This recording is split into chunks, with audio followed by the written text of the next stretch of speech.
कचरे के ढेर में भी भ्रष्टाचार के सबूत निकल रहे हैं।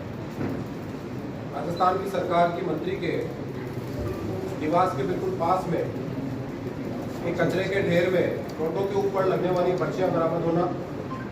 वहाँ हिसाब किताब की पर्चियां बरामद होना और उसके पास में ही मंत्री का घर होना। तो इस तरीके से राजस्थान सरकार के लगभग सभी मंत्रियों की भ्रष्टाचार को लेकर जैसी इमेज है, उससे संदेह उत्पन्न होता है कि जो हिसाब किताब की पर्चियां हैं, जो नोटों के ऊपर लगी हुई पर्चियां हैं, उसका संबंध कहीं ना कहीं कांग्रेस पार्टी के नेताओं और उनके मंत्रियों के साथ जुड़ा हुआ है। ये भी बात देखने योग्य है कि जिस तरीके से एक के बाद एक आचार संहिता लगने के बाद राजस्थान में लोकल सोना और पैसा उगल रहे हैं, जिस तरह केंद्रीय एजेंसियों के छापे में नकदी बरामद हो रही है, उससे ये बात बिल्कुल साफ हो रही है कि पिछले 5 साल के कांग्रेस पार्टी के शासन में राजस्थान के साथ जमकर लूट कांग्रेस पार्टी की सरकार ने की है। और जिस तरह के दृश्य अब देखने को मिल रहे हैं और केंद्रीय एजेंसियों की जांच और छापेमारी के बाद देखने को मिल रहे हैं, उससे इस बात का भी पूरा आभास है कि सरकार ने समय रहते सबूत मिटाने के लिए और नकदी और सोने को खुद करने के लिए अपने सारे प्रयास किए हैं। सरकार की जो जांच एजेंसियां हैं, सरकार की जितनी एजेंसियां हैं जिनके जिम्मे राजस्थान में घटित हुए इस तरह के आर्थिक अपराधों की जांच की जिम्मेदारी थी, उन सारी एजेंसियों ने सरकार के मुखिया और सरकार के दबाव में ठीक से काम नहीं किया। आज इस बात का पता चल रहा है। जिस तरीके से पेपर लीक हुए और पेपर लीक होने के बाद इनके अभियुक्त तो बचे ही बचे, साथ में इनके खिलाफ कोई ठोस कार्रवाई राज्य सरकार की एजेंसियों ने जानबूझकर नहीं की। जब केंद्रीय एजेंसियां राजस्थान में आई तो पता लगा और केंद्रीय एजेंसियों ने इस प्रकरण से जुड़े हुए अभियुक्तों के यहाँ छापेमारी की तो उनके यहाँ से करोड़ों की नकदी और सोना बरामद हुआ है। आप सब लोगों के संज्ञान में है कि एक अभियुक्त की तो प्रेमिका के घर के आंगनों को खोलकर पैसे निकाले गए। किस तरीके से राजस्थान को लूटने का काम इस सरकार ने किया, उसकी एजेंसियों ने उसे दबाने का काम किया।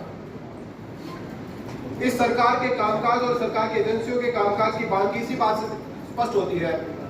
कि जो गोपाल केसावत कांग्रेस पार्टी का नेता जिसे 18 लाख रुपए की रिश्वत लेते हुए पकड़ा गया था, उसके खिलाफ जब एसीबी ने चालान कोर्ट में पेश किया तो भ्रष्टाचार की धाराएं उसमें से हटा दी और कोर्ट ने उसके ऊपर टिप्पणी करते हुए कहा कि आप अभियुक्तों को बचाने के लिए इस तरह के काम कर रहे हो, वापस उन धाराओं को लगाने के आदेश जारी किए। इसी गोपाल केसावत के साथ जो बाबूलाल कटारा और बाकी लोगों के यहाँ छापेमारी हुई, अगर राज्य सरकार की एसीबी, राज्य सरकार की पुलिस ठीक से काम करती और समय रहते काम करती तो वहां पर इन अभियुक्तों के यहाँ पर बड़ी संख्या में, बड़ी मात्रा में पैसा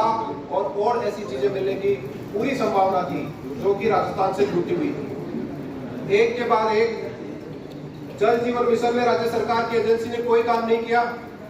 जब केंद्र सरकार की एजेंसी आई तो जल जीवन से मिशन से जुड़े हुए अधिकारियों के यहाँ छापेमारी हुई और उस छापेमारी में करोड़ों रुपए नकद और सोना मिला। और तो छोड़ दीजिए, जो लगातार पिछले 2-3 दिन से कार्रवाई चल रही है गणपति प्लाजा में, उस गणपति प्लाजा की कार्रवाई में भी जिसे शुरू में सरकार ने दबाने की कोशिश की थी, वहां से भी आज लोकल सोना और पैसा उगल रहे हैं। एक बड़ा सवाल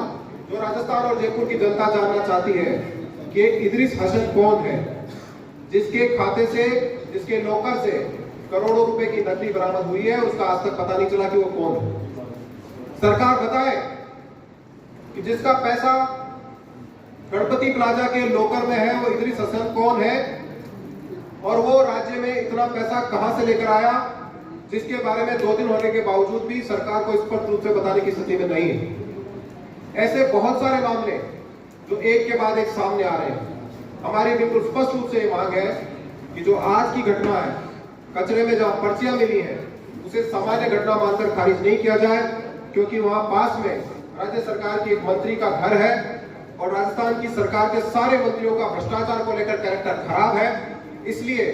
सरकार उसमें सख्त जांच करे। चुनाव आयोग से भी हम इस बात की मांग करते हैं कि इस मामले में सख्त जांच करे, सख्त कार्रवाई करे और जिस किसी ने भी इस तरह की हिमाकत करने की कोशिश की है, राजस्थान की जनता के साथ खिलवाड़ करने की कोशिश की है, उसके खिलाफ सख्त कार्रवाई करे। एक के बाद एक घटनाएं हुई, पैसे की, भ्रष्टाचार की और सरकार के स्तर पर उसको छुपाने की भी उतनी घटनाएं हुई। 2 करोड़ 31 लाख रुपया और 1 किलो सोना राजस्थान के शासन सचिवालय में बरामद हुए 4 महीने से ज्यादा हो चुके हैं, लेकिन राजस्थान सरकार की एजेंसियों ने इस मामले में केवल एक आदमी को पकड़ा। क्या सरकार ये बता सकती है कि एक अपना सा कर्मचारी इतना सारा रुपया और सोना सरकारी ऑफिस में कैसे रख सकता है और कितने दिनों तक रख सकता है? हमारा स्पष्ट आरोप है कि इन सारे प्रकरणों में जिनमें नकदी बरामद हो रही है, सोना बरामद हो रहा है, आर्थिक अपराध हो रहे हैं, उसमें सरकार की मिलीभगत है, कांग्रेस पार्टी की मिलीभगत है। मुझे इतना ही कहना था।